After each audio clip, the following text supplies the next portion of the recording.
चलता है। Gut brain is a second brain women का, है ना। तो हमारा शरीर 3 मूलभूत चीजों से चलता है, वो है ग्लूकोज, हार्मोन्स और गट माइक्रोब्स। अब हमारे पूर्वज बीमार क्यों नहीं होते थे? क्योंकि उनके रसोई घर बड़ी सुदृढ़ होती थी, तो उनके खाने से ऐसी चीजें होती थी जिसके कारण उनकी बॉडी में ग्लूकोज, हार्मोन्स और गट माइक्रोब्स में संतुलन होता था, इसलिए बॉडी बीमार नहीं होती थी। लेकिन अभी हम कुछ चीजें ऐसी खा रहे हैं जिससे कि हमारी बॉडी में ग्लूकोज, हार्मोन्स और गट माइक्रोब्स में इनबैलेंस हो रहा है, और ये ही इनबैलेंस का नाम बीमारी है। यदि आपका पढ़ने में मन नहीं लग रहा है, मतलब ये तीनों इनबैलेंस है। यदि आप अपने जीवन में सक्सेसफुल नहीं है, उसका रीजन भी फूड है, क्योंकि जैसा अन्न और जैसा मन रहेगा वैसे सफलताएं रहेगी, है ना। तो डॉक्टर खादर जी हैं इनका नाम, और ये मैसूर में रहते हैं। सर ने बताया ये मिलेट मैन ऑफ इंडिया के नाम से फेमस है। आप गूगल यूट्यूब में मिलेट मैन ऑफ इंडिया करेंगे तो यही आएंगे। पद्मश्री अवार्ड है, साइंटिस्ट है, हेल्थ एक्सपर्ट है, फूड एक्सपर्ट है। तो ये जब अमेरिका में जॉब कर रहे थे तो एक बार मेडिकल टेस्ट कराने गए, तो एक 6 साल की लड़की को पीरियड्स आ रहे थे, ब्लीडिंग बहुत हो रही थी। तो उनको लगा कि जो बच्चों में 14 साल में होना चाहिए वो 6 साल में कैसे हो रहा है। तो वहां से उनको हिट हुआ कि कुछ तो साइंस और प्राकृतिक में कुछ गलत हो रहा है। तो वो जॉब छोड़ के आए और उन्होंने फाइंड आउट किया कि हमारा रसोई घर का अनाज बदल गया है, जिसके कारण हमें बीमारी हो रही है। तो ये साइंटिस्ट है, तो इन्होंने अनाज पे सर्च किया और अनाज को 3 कैटेगरी में बांटा, पॉजिटिव अनाज, न्यूट्रल अनाज और निगेटिव अनाज। पॉजिटिव अनाज में आपको शायद आप फर्स्ट टाइम सुने होंगे या सुने हो आप लोग, तो 5 प्रकार के होते हैं। ये आपके चीटे में भी आ सकता है कि मिलेट ईयर कब मनाया गया था, तो 2023 को मनाया गया था। तो पॉजिटिव मिलेट्स में 5 मिलेट्स ऐसे हैं जो सब एक ह्यूमन बॉडी के लिए सब पूरे पोषक तत्व और फाइबर सबसे अत्यधिक देते हैं। आप इधर आके बैठिए ना, शेयर है ना। तो इसमें है कंगनी, सावा, कोदो, कुटकी और छोटी कंगनी। ये 5 मिलेट्स ऐसे हैं, कोई भी बंजर जमीन, पहाड़ी एरिया में आप बीजा डाल के आ जाओ, 1 या 2 बरसात में अपने आप उग जाते हैं। तो इसलिए इस अनाजों में पूरे न्यूट्रिशंस है। नियासिन है, रिबोफ्लेविन है, थियामिन है, कैरोटीन है, आयरन है, कैल्शियम है, फास्फोरस है, प्रोटीन है, मिनरल्स है, कार्बोहाइड्रेट और फाइबर है। What is the fibre? Fibre के बारे में बताइए मुझे, क्या होता है? रेशे होते हैं जो भोजन को, अपचित भोजन होता है उसको शरीर से बाहर निकालने में मदद करते हैं। हाँ, वेरी गुड, बहुत बढ़िया। और कोई? ये एक ही में कॉन्फिडेंस है।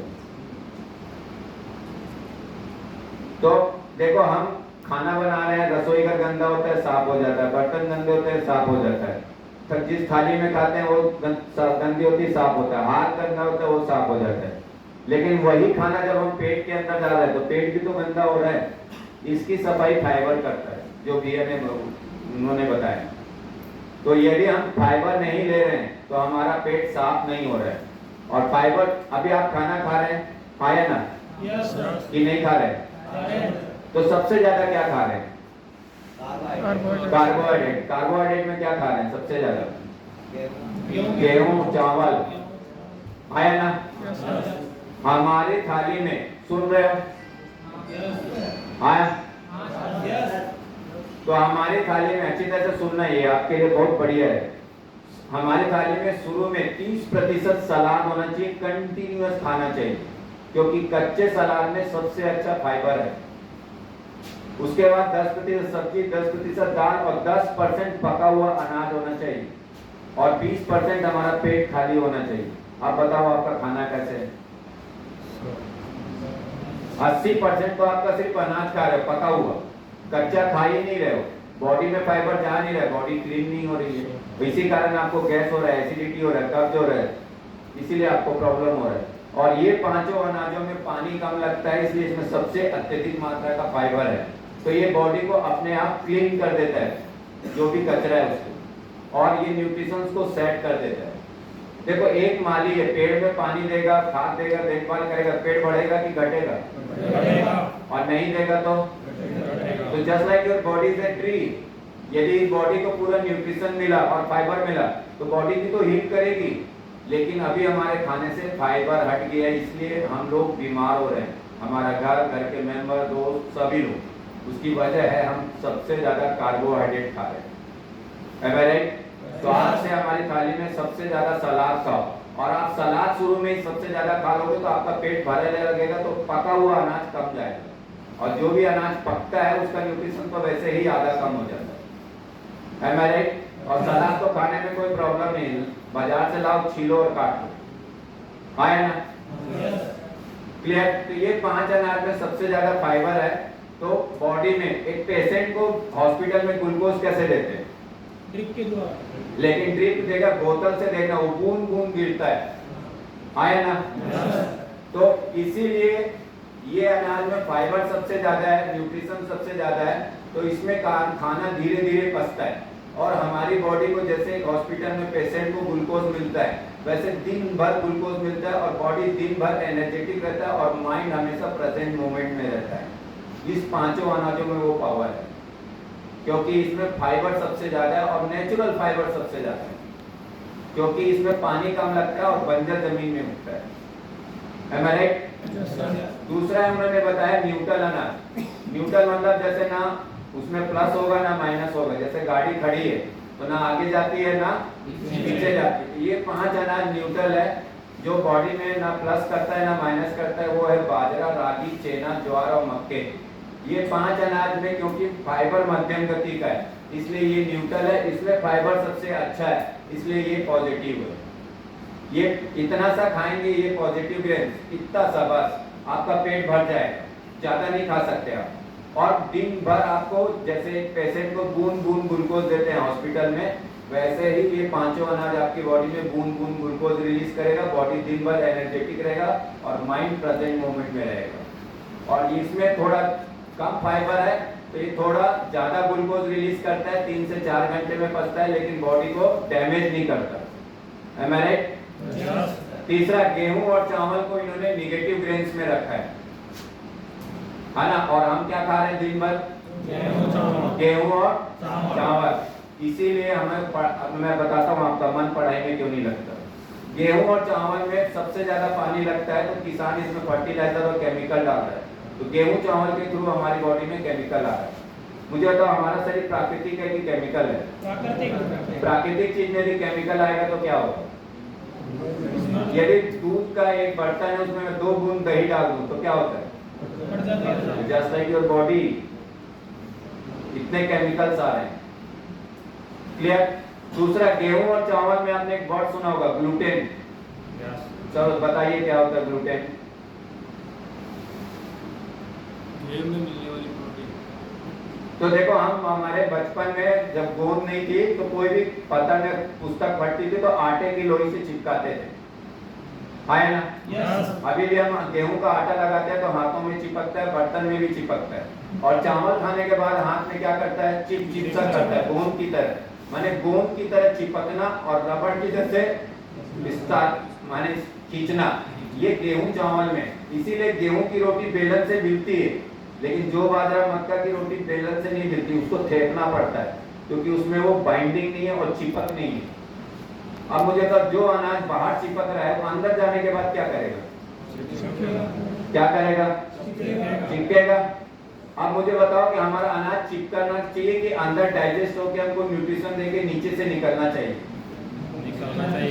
नीचे से निकलना चाहिए ना, वेस्टेज पार्ट। लेकिन गेहूं चावल तो जाके चिपक गए, इसीलिए आपको गैस, एसिडिटी, कब्ज होता है। तो देखो, मौसमी का जूस देखा है आपने, ऊपर से डालो छिलका इधर और रस इधर, तो just your body is a juicy machine. इधर से इनपुट, नीचे से आउटपुट, और उसका जो रस है वो हमारी बॉडी का न्यूट्रिशन है। अभी गेहूं चावल में ग्लूटेन के कारण ये हमारे खाने को डाइजेस्ट नहीं कर रहा है, हमारे हाथों में चिपक रहा है, इसीलिए हमारे किडनी, लिवर, गॉट ब्लैडर में डैमेजेस आ रहे हैं, क्योंकि इसमें सबसे ज्यादा ग्लूटेन है। Am I right? तो पहला रीजन क्या बताया मैंने? केमिकल। दूसरा रीजन क्या है? ग्लूटेन। तीसरा, गेहूं और चावल में बिल्कुल भी फाइबर नहीं है, टोटल कार्बोहाइड्रेट है, दोनों का ग्लाइसेमिक इंडेक्स ज्यादा है। तो गेहूं और चावल सुन रहे हैं? तो ये इतना सा खाते हैं, 5 से 6 घंटे में पचता है, बूंद बूंद ग्लूकोज देते हैं। ये 3 से 4 घंटे में पचता है, थोड़ा ज्यादा मात्रा में ग्लूकोज देता है। लेकिन गेहूं और चावल 1.5 से 2 घंटे में पचता है, और उसका 70% ग्लूकोज ब्लड में एक साथ छोड़ता है। इसलिए गेहूं चावल को खाने के बाद हमें आधा से पौन घंटे के बाद नींद आती है, झपकी आती है और इच्छा लगती है कि सो जाओ। और जिस दिन भी आपके पास कुछ काम नहीं रहता तो खाना खाने के बाद आप सोते हैं। ऐसा होता है कि नहीं होता, ये बताइए। तो जो खाना खाने के बाद हमारी बॉडी जो डल हो रही है उसका कारण है गेहूं चावल का हैवी ग्लूकोज। कभी भी हॉस्पिटल में देखना किसी पेशेंट पे भी ग्लूकोज चढ़ाते हैं तो सो जाता है। और गेहूं चावल हमको दे रहा है तो बाढ़ की तरह, माने हमारे बॉडी ब्लड में चाहिए 5 ग्राम ग्लूकोज और गेहूं चावल के थ्रू जा रहा है 150 ग्राम ग्लूकोज। इसीलिए जब भी ब्लड में हैवी मात्रा का ग्लूकोज गिरेगा बॉडी लूज होगी, सुस्त होगी, सोने की इच्छा होगी, कुछ भी नहीं करने की इच्छा होगी और इसी का नाम आलस्य। यदि आप पढ़ाई को पोस्टपोन कर रहे हैं, पढ़ने की इच्छा नहीं हो रही, उसका वजह है गेहूं चावल का हैवी ग्लूकोज आपकी बॉडी को सुस्त कर रखा है। Am I right? अब मुझे तो एक नल से पानी पीना है तो थोड़ा सा नल खोलूं कि पूरा नल खोल दूं? थोड़ा सा ही खोलेंगे तो पी पाएंगे ना, और पूरा नल खोल देंगे तो वही हो रहा है हमारे बॉडी के अंदर। हमको ग्लूकोज चाहिए थोड़ा सा, बूंद बूंद वाला, हॉस्पिटल के जैसे, और हम गेहूं चावल खा के एकदम ज्यादा ले रहे हैं बाढ़ की तरह। और बताओ, हम जो भी खाना खा रहे हैं उसका आउटपुट क्या है? ग्लूकोज आया ना। लेकिन हम कुछ ऐसी चीजें खा रहे हैं कि जो आउटपुट है उसी को इनपुट कर दिया हमने, वो है गन्ने का शक्कर और गुड़। गेहूं चावल तो 1.5 से 2 घंटे में पचने के बाद ग्लूकोज रिलीज कर रहा है, और शक्कर और गुड़ तो जीभ में रखते ही ग्लूकोज क्रिएट कर देता है। अब मुझे बताओ, हम खाना खा रहे हैं, गेहूं चावल शक्कर और गुड़ कितना खा रहे हैं? कितना खा रहे हैं? सबसे अत्यधिक इतना ज्यादा यदि जाएगा ब्लड में ग्लूकोज तो ब्लड का हाल क्या होगा? हाँ, शर्करा की मात्रा बढ़ जाएगी। Very good. और ब्लड पतला होना चाहिए कि गाढ़ा होना चाहिए? क्यों पतला होना चाहिए? सर्कुलेशन के लिए। लेकिन आप गेहूं चावल और गन्ने का शक्कर और गुड़ खा के कर दिए इसको गुलाब जामुन की चाशनी के जैसे गाढ़ा। अभी घूमेगा कि चिपकेगा? चिपकेगा। और जहां जहां चिपकेगा वहां वहां क्या होगा? क्या होगा? ब्लॉकेज होगा। आया ना? ब्लड को घूमना चाहिए लेकिन आपने उसको कर दिया गाढ़ा। जैसे यहाँ आके चिपक गया, खसक नहीं रहा तो ब्लड में प्रेशर मारा, इसका नाम है बीपी। और यही गाढ़े खून को हम लिपिड प्रोफाइल टेस्ट कराते हैं तो इसको कोलेस्ट्रॉल और ट्रायंगल साइज का नाम दिया गया। और ज्यादा ग्लूकोज हुआ, लीवर उसको डाइजेस्ट नहीं कर पाया तो चर्बी निकाल दिया, मोटापा। मुझे तो कोई भी बच्चा पैदा होता है तो पेट छाती के नीचे होता है कि छाती के ऊपर? नीचे। छाती के नीचे। हमारा सबको ऊपर कैसे हुआ? क्योंकि लीवर ने डाइजेस्ट नहीं किया, चर्बी में कन्वर्ट कर दिया और चर्बी हमारे शरीर में घुस गई। ये है मोटापा। और ज्यादा ग्लूकोज हुआ, शुगर की बीमारी, हार्ट की नसों में चिपका हार्ट ब्लॉकेज, ब्रेन की नसों में चिपका ब्रेन स्ट्रोक, आंखों की नसों में चिपका ग्लूकोमा, गले की नसों में चिपका थायराइड, पांव की नसों में चिपका घुटनों का दर्द। तो गेहूं चावल शक्कर और गुड़ हमारी बॉडी में आके ग्लूकोज को इनबैलेंस कर रहे हैं। इसलिए हमें इनका उपयोग ना करके हमारे पूर्वजों का अनाज खाना चाहिए। जयपुर में आपने 100 साल पुराना हॉस्पिटल देखा है? बताइए, हाँ है ना? कौन सा है? 1 या 2 होंगे। अभी कितने हैं? अभी कितने हैं? उसका रीजन क्या है? गेहूं चावल शक्कर और गुड़। Am I right? तीसरा है कि आप गेहूं चावल शक्कर हमारा 1.5 से 2 घंटे में इसीलिए देखना शुगर टेस्ट कैसे करते हैं। एक खाना खाने से पहले लेते हैं, दूसरा कब लेते हैं? खाना खाने के कितने देर बाद? 1.5 घंटे बाद। ये खाना खाने से पहले कितना ग्लूकोज था, खाना खाने के बाद कितना ग्लूकोज है, ये दोनों ग्लूकोज को देख के आपका शुगर डिसाइड होता है। Am I right? बियर मोबाइल चला रहा है, ज्यादा जल्दी ना यहाँ के ना वहाँ। क्लियर? इसीलिए शुगर टेस्ट ऐसा करते हैं। और हम 1.5 से 2 घंटे में खाना पच जाता है तो बार बार भूख लगती है गेहूं चावल को खाने के बाद। कभी नमकीन खाते हैं, कभी बिस्कुट खाते हैं, कभी कुरकुरे खाते हैं, कभी समोसा, कभी आलू भुंडा, कभी मिर्ची बड़ा। हाँ है ना? तो जितनी बार आप खाते हो उतनी बार पेनक्रियास को इंसुलिन छोड़ना पड़ता है, और ग्लूकोज को डाइजेस्ट करने के लिए भी इसको पेनक्रियास को इंसुलिन छोड़ना पड़ता है। मुझे तब किसी भी मशीन का आप अत्यधिक उपयोग करोगे तो क्या होगा, इसीलिए बाद में पेनक्रियास इंसुलिन बनाना छोड़ता है, फिर इंसुलिन का इंजेक्शन लेके खाना खाना पड़ता है।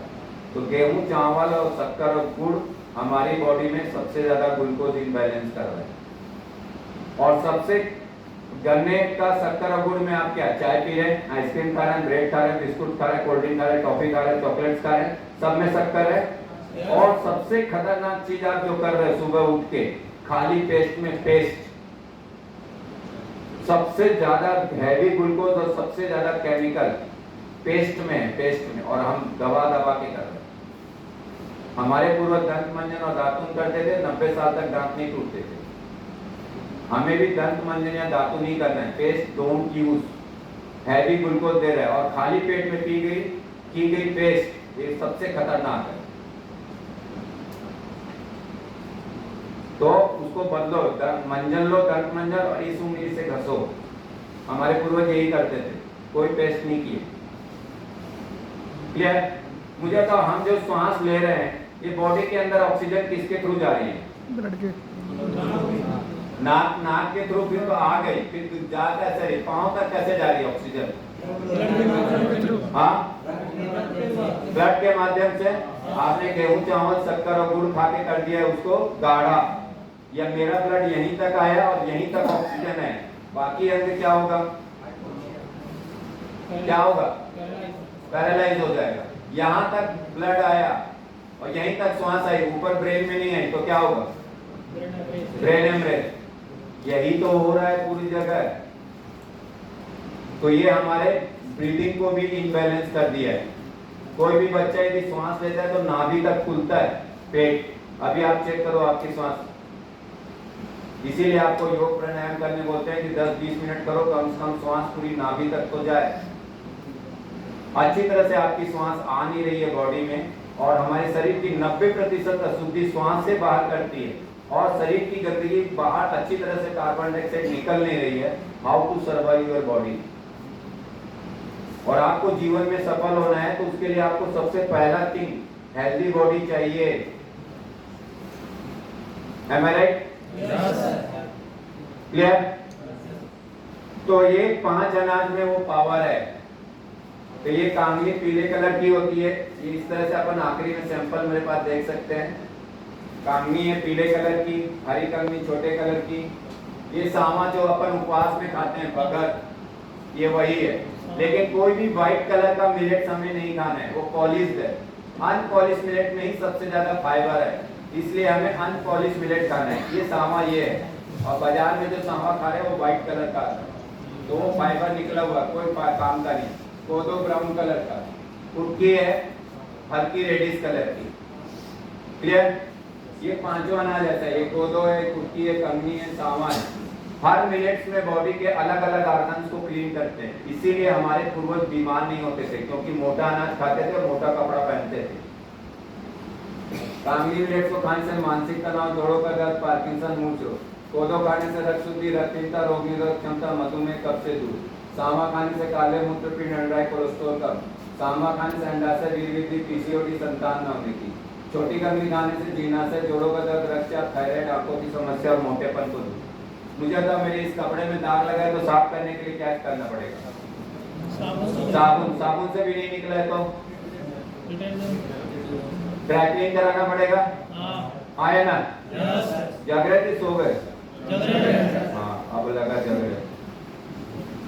तो वैसे ही मुझे तो बीमारी अंदर के ऑर्गन्स में कि बाहर के ऑर्गन्स में? तो ये लाइन को अच्छी तरह से सुनिएगा। अंदर के ऑर्गन्स को साफ करने के लिए ऐसे अनाज चाहिए, ऐसे मोटे अनाज चाहिए जो केमिकल फ्री हो, ग्लूटेन फ्री हो, हाई न्यूट्रिशन हो, हाई फाइबर हो, स्लो ग्लूकोज रिलीज करे, इंसुलिन को बैलेंस करे और ब्रीदिंग को बैलेंस करे। तो ये 5 अनाजों में वो पावर है। इसलिए भारत के अनाजों में इतनी ताकत थी कि महाराणा शिवाजी, महाराणा प्रताप, ये सब हमारे भारत की भूमि में हुए और अनाज अच्छा खाए, इसलिए उनमें इतनी एनर्जी थी। ये हमारा पास्ट भी मिलेट्स था, फ्यूचर भी मिलेट्स है। बीच में 70 साल हरित क्रांति और व्हाइट क्रांति से ही हमारे भारत में इंडस्ट्री आई है, फार्मेसी आई है, दवाइयाँ आई है और ऑपरेशन आए। उसके पहले भारत में नहीं था, क्योंकि हमारे पूर्वज मोटा अनाज खाते थे। Am I right? हाँ है ना? तो ग्लूकोज इम्बैलेंस किससे होता है? गेहूं, चावल, गन्ने का, शक्कर और गुड़। क्लियर? अब आता है हार्मोन इम्बैलेंस। तो ईश्वर ने हर व्यक्ति में अलग अलग हार्मोन, हर प्राणी में अलग अलग हार्मोन डाला है। शेर में अलग हार्मोन है, हाथी में अलग है, जिराफ में अलग है, गाय में अलग है, लेडीज में अलग है, जेंट्स में अलग है। लेडीज और जेंट्स में अंतर क्या है? हार्मोन्स का ही अंतर है ना? तो हम यदि कोई भी एनिमल फूड हमारी बॉडी के अंदर लेते हैं तो उनका हार्मोन्स आके हमारी बॉडी का हार्मोन्स को चेंज कर देता है। इसीलिए आप लोगों का पढ़ाई में मन नहीं लगता है। और इसमें आता है अंडा, नॉनवेज और एक और थोड़ा सुनने में अच्छा अभी थोड़ा सा गड़बड़ लगे, इसलिए कुर्सी को पकड़ के रखना, थोड़ा वाइब्रेट होगी, वो है गाय का दूध। किसी भी इंसान और जानवर को गाय का दूध कब आता है? किसी भी इंसान और जानवर को नेचुरली तरीके से दूध कब आता है? जब बच्चा होने वाला होता है और 1 साल तक रहता है। तो पूरी प्रकृति नहीं बोली कि दूध बच्चे और बछड़ों के लिए, बड़ों के लिए नहीं है। और यदि अभी आपको भी दूध की जरूरत है तो मम्मी का दूध पीते, क्यों खाना खा रहे हैं? गाय का बछड़ा एक बार दूध छोड़ने का दूध पीता है? नहीं। तो हम अभी तक क्यों दूध पी रहे हैं? है ना? गाय का बछड़ा होते दौड़ता है, हमारा बच्चा 1.5 साल बाद दौड़ता है। ये हार्मोन्स की वजह से। गाय 4 पांव पे चल रही है, हम 2 पांव पे चल रहे हैं। और इंसान को छोड़कर कोई और ऐसा प्राणी बताओ जो कोई और प्राणी का दूध पी रहे है। शेर का पी रहा है, हाथी का ही पी रहा है। एक इंसान है जो अपनी माँ का छोड़ के सब जानवरों का दूध पी रहा है। इसलिए उनका हार्मोन्स आके अपने हार्मोन्स को चेंज, इसीलिए दिमाग काम नहीं कर रहा है। और यदि आपके घर में देसी गाय का दूध आ रहा है, गाय को भी हमने हाइब्रिड कर दिया, देसी गाय के भी जर्सी गाय हो गई। देसी गाय का दूध आ रहा है तो आप दही छाछ घी भर भर के खाइए, लेकिन दूध और दूध से बने हुए कोई भी प्रोडक्ट डोंट यूज। दूध, पनीर, रसगुल्ला, दूध की मिठाई और मलाई। दही बनने के बाद जो भी आता है उसमें दही बनता है, जब फर्मेंटेड होता है तो उसके पूरे बैड प्रोटीन, बैड बैक्टीरिया मर जाते हैं और एक अच्छा बैक्टीरिया बनता है, लैक्टोरेज बैक्टीरिया, जो हमारी बॉडी के लिए सबसे बेस्ट है। इसीलिए बोलते हैं खाना खाने के बाद छाछ पियो, दही खाओ और रोटी में घी लगा के खाओ, लेकिन देसी गाय का। आप मुझे बताओ, आप दिन भर में गेहूं, चावल, शक्कर, गुड़ और दूध कितना उपयोग कर रहे हो? पेट भर के 90% आप यही यूज कर रहे हैं। इसीलिए आपकी बॉडी में एनर्जी नहीं है, माइंड इसीलिए आपका पॉजिटिविटी नहीं है, माइंड इसीलिए आपका प्रेजेंट मोमेंट में नहीं है। क्लियर? और यदि आपको दूध पीना है तो पौधों का पियो ना, बाजरे का पियो, तिल का पियो, मूंगफली का पियो, बादाम का पियो, नारियल का पियो, क्योंकि पौधा भी प्राकृतिक है, बॉडी भी प्राकृतिक है, मैचिंग बैठती है। नारियल लाओ, मिक्सी में फेंट दो, कपड़े से निचोड़ दो, दूध निकल गया। क्यों जानवरों का दूध पीना है? और 3 साल तक के बच्चों को यही दूध, गाय का दूध पीने का एंजाइम होता है जो डाइजेस्ट करता है। 3 साल के बाद किसी के भी बॉडी में दूध पचाने वाला एंजाइम है नहीं, और हम जबरदस्ती घुसेड़ रहे हैं। इसलिए हमारी बॉडी का माइंड काम नहीं कर रहा है। क्लियर? आप सब लोग चाय पी रहे हैं? शाबाश। फीकी क्या वो बच रहा है? चाय पी रहा हूँ लेकिन फीकी, इन लोग सब मीठी पी रहे हैं। जब वो चाय पी रहे हैं आप, मैं बताता हूँ चाय का क्या जबरदस्त। आप लोगों को तो डेली पीना चाहिए, हाँ ना? सबसे पहले क्या है? शक्कर, ग्लूकोज इम्बैलेंस। दूध गया, हार्मोन इम्बैलेंस। चाय कॉफी का निकोटीन गया, ये बैड इफेक्ट बॉडी में। दूसरा है कि जर्मन के बर्तन में बना रहा है, होटल वाला, ठेला वाला। जर्मन का बर्तन तो वेरी डेंजरस। 5 बर्तन तो हमारे रसोई घर में होने ही नहीं चाहिए। Pressure cooker, non stick, plastic, aluminium और माइक्रोवेव। हमारे पूर्वज चावल को भी उबालते थे, दाल को भी उबालते थे, सब्जी को उबालते थे। कोई प्रेशर कुकर में खाना नहीं खाया है, और आज की डेट में सब प्रेशर कुकर में खाना खा रहे हैं।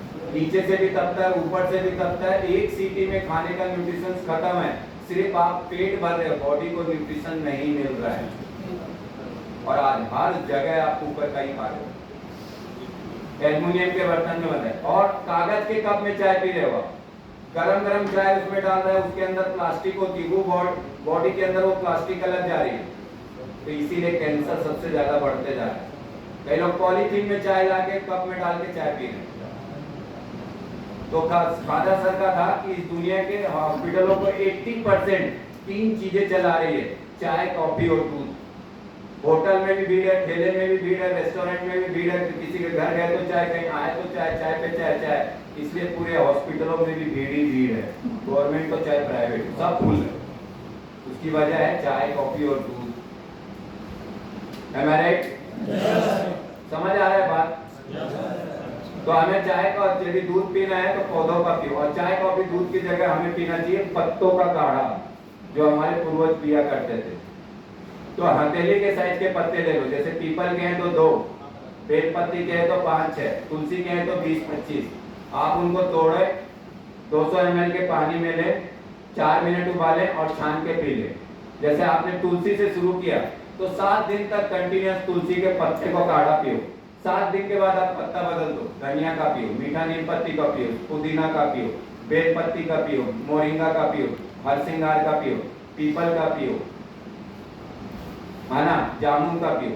ऐसे 7-7 दिन में हमें पत्ते रोटेट करके सुबह उठ के खाली पेट पीना चाहिए। ये आपकी बॉडी को डिटॉक्स करेगा। और हम पी रहे हैं सुबह उठ के खाली पेट में चाय। जो हम खाली पेट में उठ के 2 काम कर रहे हैं, पेस्ट और चाय, ये पूरी बॉडी में बीमारी लाने का रूट कॉस्ट है। ये जाके हमारी बॉडी में ग्लूकोज, हार्मोन्स और गट माइक्रोब्स को मारे जा रहा है और अपने शरीर के जड़ को खत्म कर रहा है। इसीलिए हमारी बॉडी डलनेस है, बीमारी है। बात समझ में आ रही है?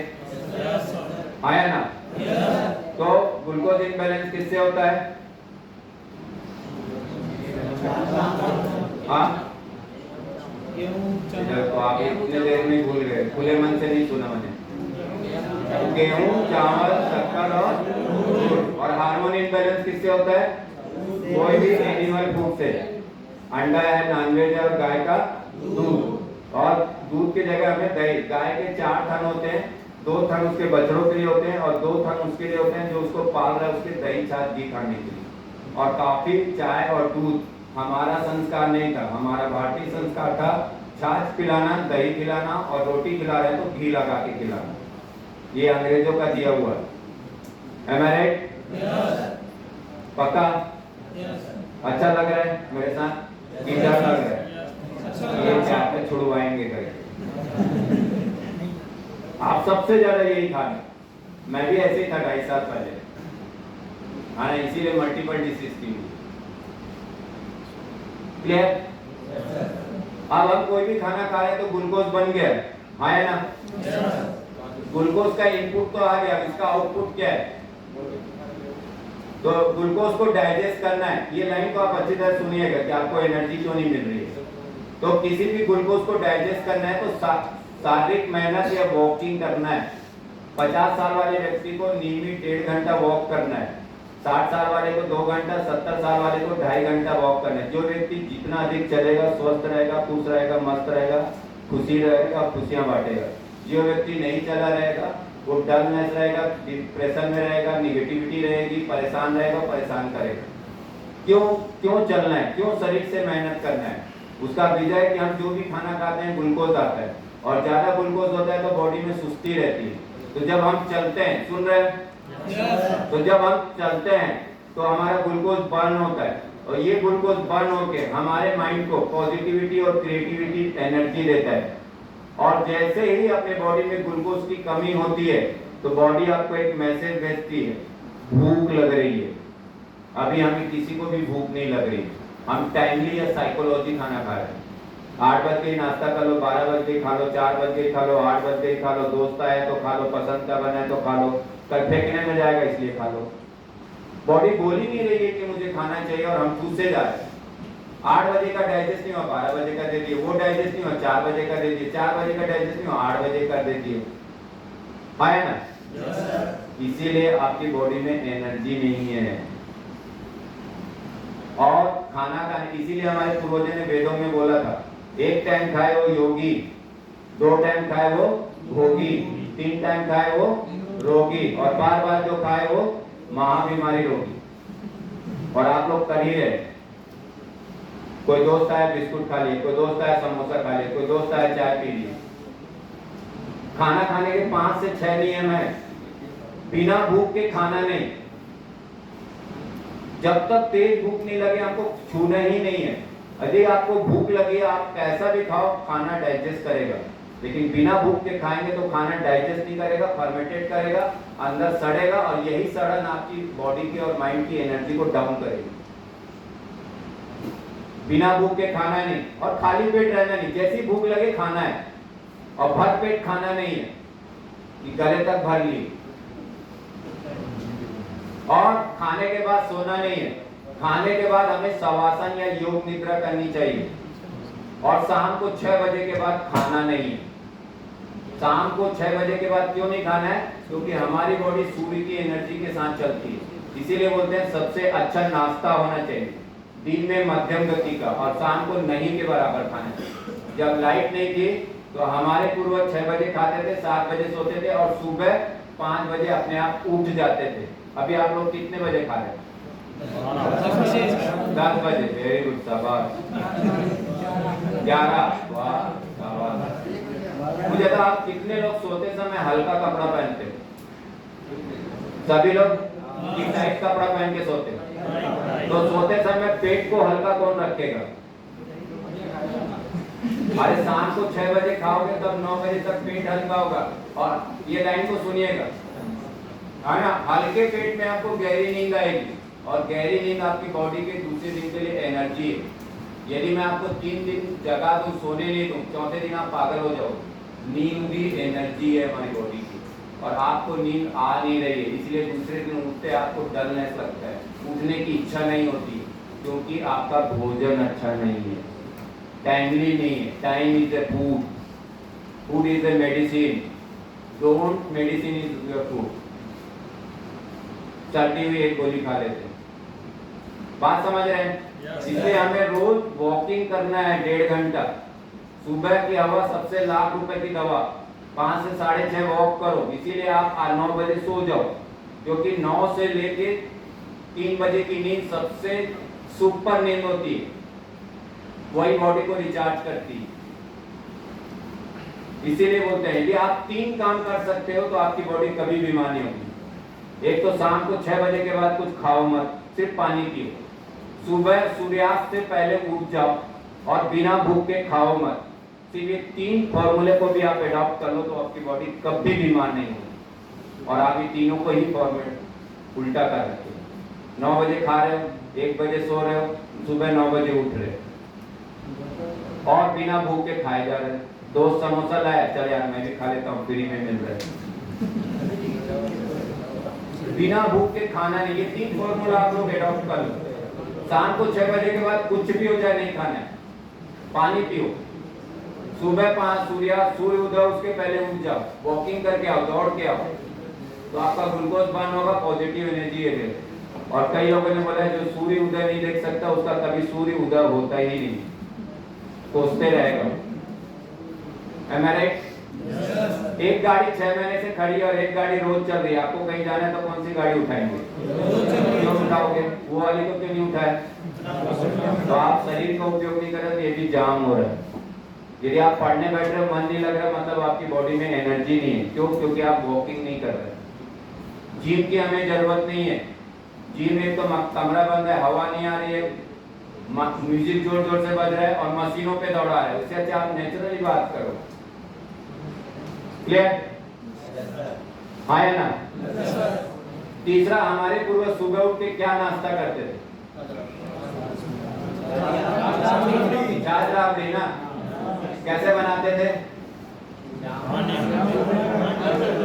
एक दिन पहले रात को मिट्टी के बर्तन में चूल्हे में पकाते थे, पकने के बाद उसको ढक के छोड़ देते थे, और दूसरे दिन सुबह उसमें छाछ नमक डाल के पानी के जैसे पीते थे। हाँ या ना? अरे यही तो अमृत था जिसको हमने छोड़ा है, क्योंकि रात भर जब पकता था तो उसमें प्रोबायोटिक बैक्टीरिया बनता था। सुन रहे हैं? वही प्रोबायोटिक बैक्टीरिया को सुबह हम छाछ डाल के, नमक डाल के पानी के जैसे पीते थे, तो वही बैक्टीरिया आके हमारी आंतों में गट माइक्रोब्स बनाता था और वही गट माइक्रोब्स हमारी बॉडी का B12 है।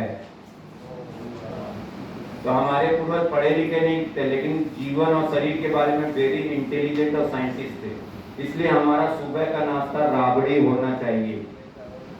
जौ की खाओ, बाजरे की खाओ और इन पांचों की खाओ तो सबसे सुपर है, क्योंकि इसमें फाइबर और न्यूट्रिशन सबसे ज्यादा है। तो हमारा सुबह का नाश्ता राबड़ी होना चाहिए। और राजस्थान में तो ठेले ठेले जगह जगह में 20 या 40 रुपए में राबड़ी बिकती है, वो सबसे बेस्ट है, जो कि गुली की। लेकिन हम सुबह उठ के क्या खा रहे हैं? चाय टोस्ट, चाय ब्रेड, चाय पराठा, इडली, पोहा। बॉडी में ये गट माइक्रोब्स नहीं बन रहे। क्लियर? है ना? तो गेहूं, चावल, शक्कर, गुड़ छोड़े तो बॉडी में क्या होगा? ग्लूकोज बैलेंस हो जाएगा। ठीक है? दूध को छोड़ दिए तो हमारी बॉडी में क्या होगा? हार्मोन बैलेंस हो जाएगा। है ना? और रोज सुबह उठ के राबड़ी पिए तो हमारी बॉडी में गट माइक्रोब्स हो जाएंगे। तो बॉडी हील करेगी कि नहीं करेगी? और बॉडी हील होगी तो माइंड भी हील होगा कि नहीं होगा? यही तो है। Am I right? है ना? और हमारे पूर्वज जो तेल खाते थे वो कच्ची घानी का तेल खाते थे। जो लकड़ी की घानी में बनता था तो तेल कभी गर्म नहीं होता था, उसको बोलते थे कोल्ड प्रेस ऑयल। और हमारा तेल हमारी बॉडी के लिए जरूरत है, स्किन्स के लिए और जॉइंट्स के लिए। हमारा तेल, ये लाइन को अच्छी तरह सुनिएगा, हमारा तेल सबसे फर्स्ट टाइम कढ़ाई में गर्म होना चाहिए और उसके बाद सीधा पेट में जाएगा तो आपकी बॉडी के लिए सही फैट देगा। लेकिन आप मुझे बताओ, होटल में जो चीजें बन रही है वो क्या कर रहा है? सुबह से शाम उसी तेल को बार बार गर्म कर रहा है। ये है कॉज टू कैंसर। इसलिए बाहर की चीजें हमें बिल्कुल भी नहीं खाना है। आप सोच रहे हो 10 रुपए में समोसा, कचौड़ी 15 रुपए में, लेकिन आप सोच नहीं रहे हो कि आपके अंदर क्या जा रहा है। इसीलिए यदि आपका एग्जाम है और उस समय तबीयत खराब हो गई तो क्या करोगे? कुछ नहीं कर सकते, आया हुआ मौका निकल जाएगा। तो बाहर की चीजें डोंट यूज। उसका वजह है ऑयल, हर चीज में शुगर, हर चीज में मीठा। तो हमें 5 से 6 चीजों को बदलना है। गेहूं चावल की जगह हमें मोटा अनाज खाना है। शक्कर और गुड़ तो हमें खाना ही नहीं, क्योंकि ऑलरेडी खाने से ग्लूकोज बन रहा है। और यदि खाना भी है तो गन्ने का शक्कर और गुड़ मत खाओ, ताड़ का गुड़ खाइए, पाम जागरी। और दूध की जगह हमें दही, छाछ, घी खाना है, देसी गाय का, नहीं तो पौधों का दूध पीजिए। और बाजार के तेल की जगह में हमें कच्ची घानी के तेल खाना है। इतना बदलाव करो अपने आहार में, बॉडी अपने आप आ जाएगी। और सुबह उठ के हमें मिलेट की राबड़ी, इसी को साउथ में अमली बोलते हैं, छत्तीसगढ़ में बासी बोलते हैं, उड़ीसा में पखाल कहते हैं, पश्चिम बंगाल में पेंता भात कहते हैं। हमारे पूर्वज सुबह उठ के प्रोबायोटिक, बैक्टीरिया वाला, फाइबर वाला राबड़ी पीते थे, इसलिए उनकी बॉडी में गट माइक्रोब्स रहता था। Am I right? तो ये सर की बुक है, इस सर ने सब बुकों में सब बीमारियों का प्रोटोकॉल दे दिया कि कौन कौन से बीमारी में कौन सा पत्तों का काढ़ा है ना, और कौन कौन से मिलेट्स को कैसे खाना है। तो ये बुक हम पीडीएफ में भेज देंगे, आपको पीडीएफ में फ्री ऑफ कॉस्ट में आ जाएगी। तो आप किसी को भी बीमारी है तो आप इस पुस्तकों के द्वारा पत्तों के काढ़े से और पॉजिटिव मिलेट खिला के 2 से 3 महीने में कोई भी बीमारी खत्म कर सकते हैं। मैंने ये 2-2.5 साल पहले मेरा पेट 15 किलो बाहर आ गया था, फैटी लीवर हो गया था, यूरिन इन्फेक्शन था, गैस एसिडिटी का, घुटनों का दर्द, बालों में चिट्टे चिट्टे दाग। ये मैंने 1 महीने में पॉजिटिव मिलेट्स की राबड़ी खा के ठीक किया। तो किसी भी मिलेट्स को 6 घंटे भिगो दो, फिर उसके बाद उबाल दो तो चावल बन जाता है। तो एक मिलेट, इनकी एक बेटी का यूट्यूब चैनल है मिलेट मैजिक, उसमें 110 रेसिपीज की वीडियोस है, आप देखो और बना लो। डॉक्टर खादावली जी भी यूट्यूब में, डॉक्टर खादावली लाइव, हर बीमारी पे उन्होंने बात की है। तो ये सेशन आपके लिए, आपके परिवार के लिए, आपके दोस्तों की फैमिली के लिए है। आप उनको जाके बोलिए कि अपने रसोई घर से 5 से 6 चीजों को हटाओ तो ही हेल्थ आएगी। क्लियर? Yes sir. आया ना? Yes sir. तो हमारा तीनों बैलेंस होने से ही बॉडी बैलेंस होगी, और बॉडी बैलेंस होगी तो माइंड बैलेंस होगा, माइंड बैलेंस होगा तो आप जो चाहिए वो हो सकता है। Any doubt, any question? तो तो हमें क्या क्या बंद करना है? गेहूं चावल जितना हो सके हटाओ, और सबसे ज्यादा सलाद खाओ, खीरा है ना, टमाटर भी है, गाजर भी है, प्याज भी है।